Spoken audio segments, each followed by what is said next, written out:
Next gen நேர்கள் அனைவருக்கும் சிறந்த நல் வணக்கங்கள். நெக்ஸ்ட் ஜென் என்றாலே அடுத்த கட்ட முயற்சி, அடுத்த கட்ட வெற்றி உருவாக்குவதுதான் இந்த சேனல், நெக்ஸ்ட் ஜென் சேனல். உங்கள் வாழ்க்கையில் தலைகீழாக மாற்றக்கூடிய எல்லாருடைய வாழ்க்கையும் இந்த ஏப்ரல் மாதம், இது ஏப்ரல் மாத பலன்கள். இந்த ஏப்ரல் மாதம் எல்லாருடைய வாழ்க்கையும் தலைகீழ மாறப்போகுது. அதற்கு முக்கிய காரணம் தமிழ் புத்தாண்டு. இந்த ஏப்ரல் மாதம், ஏப்ரல் 14ஆம் தேதி தமிழ் புத்தாண்டு. உங்கள் தலையெழுத்து உலகத்தின், அதாவது இந்த நாட்டின் தலையெழுத்தை மாற்ற போகுது. உங்களுக்கு சிறந்த யோகத்தை கொடுக்க போகுது. அடுத்து மிகப்பெரிய முன்னேற்றம் என்பது பார்த்தோம்னா, இந்த ஏப்ரல் 23 ஏற்படக்கூடிய தேர்தல். மேலும் இந்த ஏப்ரல் மாதம் பிறக்கக்கூடிய நாள் பார்த்தீங்கன்னா பௌர்ணமியில் பிறக்குது. பங்குனி 18 இந்த ஏப்ரல் 1ஆம் தேதி பிறக்குது. அதாவது பங்குனி 18 ஏப்ரல் பிறக்குது. அதாவது அன்னைக்கு பார்த்தீங்கன்னா பௌர்ணமி யோகம் ஆகுது. நான் காலண்டர் பார்ப்பாங்க, என்னங்க அன்னைக்கு சதுர்தசி போட்டிருக்குப்பாங்க. சதுர்தசி வந்துட்டாலே பௌர்ணமின்னு அர்த்தம். சதுர்தசி பார்த்தீங்கன்னா 3 நாளைக்கு தான் இருக்கும். அதுக்கப்புறம் பௌர்ணமி யோகம். அப்போ இந்த பௌர்ணமி யோகத்தில் இந்த ஏப்ரல் மாதம் தொடங்கும் பொழுது, இந்த ஏப்ரல் மாதம் ஏகப்பட்ட பேருக்கு தலையெழுத்தே மாறப்போகுது. வாழ்க்கையில் பெரிய உச்சத்துக்கு போக போறாங்க. அப்ப யாரெல்லாம் எந்தெந்த மாதிரி ஒரு யோகம் அனுபவிக்க போறாங்கன்றத நம்ம எல்லா ராசிக்கும் தெளிவா பார்க்க போறோம். ஒவ்வொரு ராசிக்கும் தெளிவான யோகங்களை இந்த ஏப்ரல் மாத யோகங்களை நிச்சயமா அடிச்சு சொல்ல போறேன். ஆச்சரியமா இருக்கும், அற்புதமா இருக்கும். புரிஞ்சுட்டீங்களா? அது என்னன்னா, ஜோதிட சாஸ்திரம் என்பது இறைவனால் படைக்கப்பட்டது என்பது மட்டும் தெரிஞ்சுக்கோங்க. ஏசுன்னு சொல்லிட முடியாது. இங்க கிரக கட்டங்கள் இருக்கு. இறைவனா பிரம்மனால் படைக்கப்பட்ட ஜோதிட சாஸ்திரம். ஜோதிட சாஸ்திரம் என்பது இறைவனால் படைக்கப்பட்டது. ஒருபோதும் தப்புவதில்லை, தவறுவதில்லை. எல்லாமே தலை எழுத்துன்னு எழுதியிருக்காரு, நம்ம தலையெழுத்த. அப்போ உங்க ஒவ்வொருடைய தலையெழுத்து எப்படி இருக்கு அப்படின்றத உங்க சுய ஜாதகம் தான் தெளிவா சொல்லுன்றத தெளிவா தெரிஞ்சுக்குங்க. அப்ப இங்க சொல்லக்கூடிய பலன்கள் பொது பலன்கள். இதுல எந்த அளவுக்கு உங்களுக்கு நடக்க போகுது அப்படின்றத உங்க தலையெழுத்த எழுதியிருக்கார் பிரம்மன்.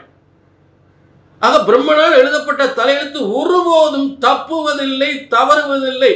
அதை சரியாக கணித்தால், உங்கள் ஜாதகத்தை சரியாக கணித்தால் சரியாக நடக்கும். உங்கள் யோகங்கள் வெற்றியாக உறுதியாக அமையும். நீங்க செய்ய வேண்டிய கீழே நம்பர் நோட் பண்ணிட்டு ஒரு அப்பாயின்மெண்ட் வாங்கி. கும்பம் ஏப்ரல் மாத பலன்கள் எப்படி இருக்கு பார்ப்போமா? கும்பத்துக்கு. ஆக கும்ப ராசி நேயர்களே, உங்களுடைய வாழ்க்கை ஒரு அற்புதமான வெற்றி நோக்கி பயணிக்கக்கூடிய ஒரு முக்கியமான காலகட்டம். அதாவது இந்த ஜென்மச்சனி ஆகப்பட்டவன் உங்களுக்கு 2ஆம் இடத்துக்கு தனஸ்தானத்துக்கு வந்துட்டார். மனசு, உடல், சொத்து, சுகம், வேதனை, வியாபாரம், வருமானம், குடும்பம், கணவன், மனைவி, நட்பு, பழக்க வழக்கங்கள், ஏமாற்றங்கள், இதெல்லாம் ஒருவர் அப்படியே மன அழுத்தத்தை ஏற்படுத்தி அதெல்லாம் மாபெரும் வெற்றியாக, ஒரு சாதிக்கக்கூடிய மனிதனாக, வெற்றியாளராக, வெற்றியை நோக்கி பயணிக்கிறீங்க. அதுல சந்தேகமே இல்லை. ஏன்னா இப்ப பூவோடு சேர்ந்தா நாரும் மணக்கும் அப்படின்றது போல, இப்போ குருவின் வீட்டில் போய் 2ஆம் இடத்துல போய் உங்களுக்கு 12ஆம் அதிபதி, ஜென்ம அதிபதியாக, ஜென்ம ராசிக்கு அதிபதியும் 12ஆம் அதிபதியும் போய் 2ஆம் இடத்தில் இருக்கிறார். சொத்து சுகங்களை தரக்கூடிய யோகம் அந்த இடம். ஒரு அதாவது ஒரு அரசியல் அரசாங்கத்தில் ஒரு சேவைக்காக உயர்ந்த பதவி கிடைக்கக்கூடிய ஒரு யோகம். மேலும் இந்த உயர்ந்த பதவி, உயர்ந்த அந்தஸ்து இதெல்லாம் கொடுக்கக்கூடிய கிரக அமைப்புகளும் சேர்ந்து உட்கார்ந்துருக்கு. ஏன்னா உங்களுக்கு 3-10க்குரிய செவ்வாயும் சனியோட சேர்ந்திருக்கார். 3-10க்குரிய செவ்வாயும், பொதுவாக செவ்வாய் சனி சேர்க்கை கூடாது அப்படின்னாலும் ஸ்தான வலிமையை பார்க்கணும். அப்போ 3-10க்குரியவனாயிரார். அப்போ 3-10க்குரியவன் போய் 2ஆம் இடத்துல உட்காந்தா பதவி யோகத்தையும், தொழில் யோகத்தையும், வாகன யோகத்தையும் கண்டிப்பாக கொடுப்பார். 3ஆம் இடம் பயணஸ்தானம்,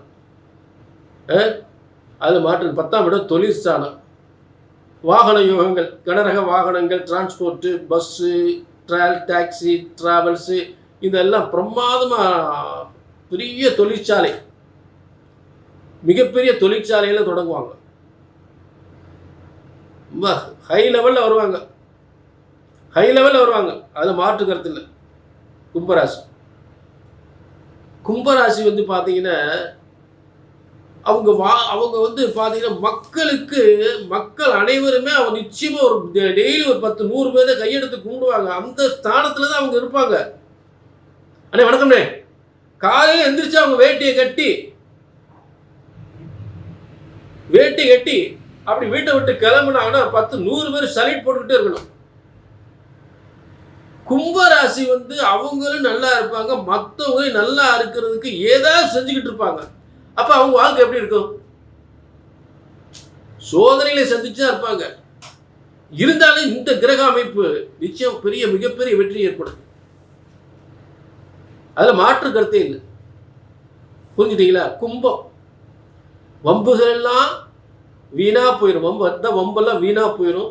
வாழ்க்கையே வெற்றியா மாறும். சரிங்களா? ஏன்னா அவங்களுக்கும் ஏப்ரல் 20க்கு அப்புறம் வீடு, இடம், வாகனம், சொத்து, சுகங்கள், பதவி யோகங்கள், அரசாங்க, அரசியல் இதெல்லாம் அற்புதமா ஆச்சரியமா அள்ளி கொடுக்கக்கூடிய யோகமா, கொட்டி தரக்கூடிய யோகமா ஏப்ரல் 20க்கு அப்புறம் சுக்கிரன் 4ஆம் இடத்த வலிமை ஆகிறார். கேந்திர வலிமை சூப்பரா இருக்கு. இதில் ஏதாவது சந்தேகம்னா கீழே நம்பருக்கு நோட் பண்ணிக்க, ஒரு அப்பாயின்மெண்ட் வாங்கி தெளிவுபடுத்திக்கலாம். சரிங்களா? மீண்டும் சந்திப்போம். சரிங்களா? நன்றி.